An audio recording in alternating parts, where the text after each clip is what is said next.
Over the past 18 years, you've helped empower a range of highly driven individuals. What were the common traits and challenges they share? You know, I have been so fortunate. I have had amazing, amazing clients. They have typically been real high performers. They've loved their work and they've been really good at their work too. They're passionate about their work. And they all, the common trait they had, they all want to make a difference for themselves and others. What are the common challenges? You know, even the best of us have challenges, consistently. I would say the common challenges are usually things that keep us stuck, getting us out of our old default settings and finding new, more effective settings. Were some of those the same challenges you faced? Oh yeah, oh yeah. Human nature is human nature. I had very similar challenges. You know, old ways of doing things that I thought were working, but they really weren't working. For instance, you know, a default setting of maybe a level of defensiveness or that wasn't effective, a level of arrogance, or needing to be the smartest person in the room. Darling, that just doesn't work, right? And it doesn't endear you to people. Yeah, I had very similar challenges. How did you overcome those challenges? You know, I started watching other people and their effectiveness. And as they say, communication is a response you get from other people. Well, I was watching how effective they were and thinking, I want what they're having. You know, I read a ton of books. I sought out professional insights. And I think most importantly, I put a lens up to me and said, if something needs to get better, it needs to start right here. You're known for the 4 quadrants of leadership. How did that come about? The 4 quadrants of leadership came about really after some soul searching. You know, in the consulting business, you think of your areas of expertise as practice areas: strategy development, change management, execution, and coaching.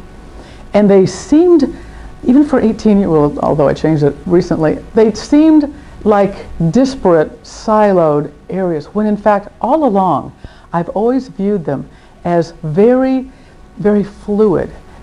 I found that the 4 quadrants of leadership, their nature is very interrelated. They do flow beautifully from one to the other. It's like the circle of life, in a way. And what's so cool is, for the 4 quadrants of leadership, for me, it gives me a way as a diagnostic, I can listen differently with my clients. I can hear where their problems are sitting within the 4 quadrants of leadership. So I can bridge them. You know, it's also fascinating too, with the 4 quadrants of leadership, I can come into a client situation in any of them at any point in time and almost continue the rest of the loop to keep sharpening the other areas.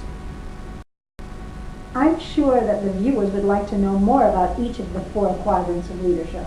But first, for leaders to receive the full value of you and your company's services, what is required of them? Honesty. You know, honesty about what's working and what's not working. Being really willing to be open to saying, you know, we're making great strides here, we're not making great strides over here. A willingness to be coached. A willingness to really turn yourself inside out sometimes. A willingness to make changes in the organization that might be difficult too. Empowering companies in the pursuit of excellence nicely sums up the results. And since your 4 quadrants of leadership is a primary tool used in achieving those results, could you tell the viewers something about? Sure.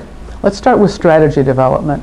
What's fascinating about strategy, you know, the outcome, the output is a strategic framework, a roadmap, a description of the future state with clear priorities, initiatives.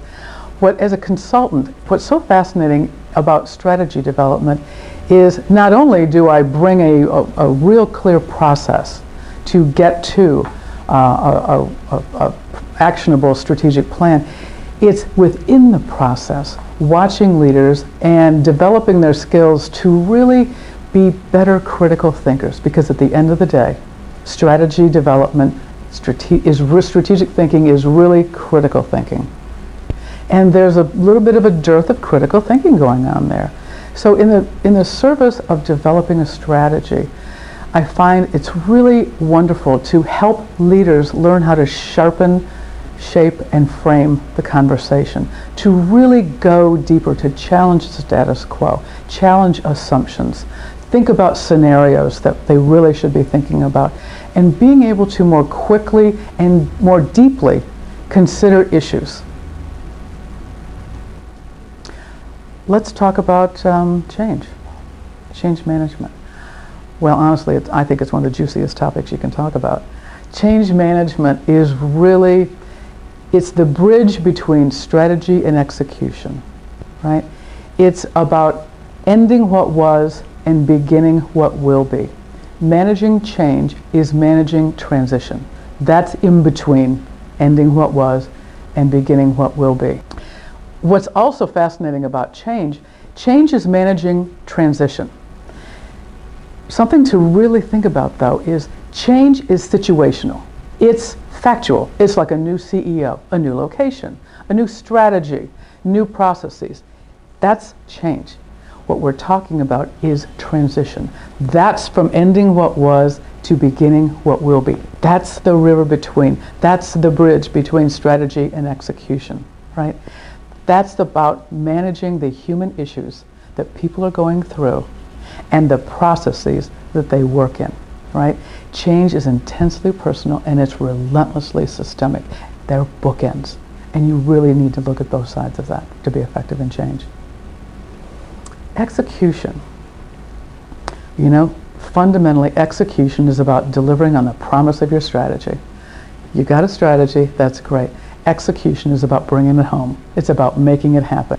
Execution is about translating the strategy into actionable terms for anyone sitting at their desk saying, I see my fit. I see a clear line of sight from what I'm doing to where we're going. It's about bringing home measurable results. Coaching. Wow. Fundamentally, coaching is about making better and more effective choices. Even the best have coaches. The best athletes have coaches. The best CEOs have coaches. Every day, I have a coach, and I'm a coach, by the way. Why do they have coaches? Coaches have the ability to see possibilities for yourself that you just simply can't see. Coaches are committed to your success no matter what. Coaching is as much about staving off failure as it is about ensuring success. So it's not only for folks who need to really improve some of their skills, get unstuck, build their self-esteem, it's also for high performers that just need that edge to go to the next level, right? It's about the person who just got a promotion or is thinking about a promotion. It's about the person who's thinking about getting a new job and have to get in touch with, do you know your top 5 strengths? Do you know what you're really good at? Are you prepared for that interview to blow them away? Coaching has so many opportunities. I think of coaching as kind of the river that runs through it. What one piece of advice would you like to give to viewers? Oh, the piece of advice is kind of a combination of things. It starts out with get out of your comfort zone. Just simply get out of your comfort zone. Take risks. Be willing to make mistakes, because if you don't, those are really lost opportunities, right? Get in over your head and enjoy.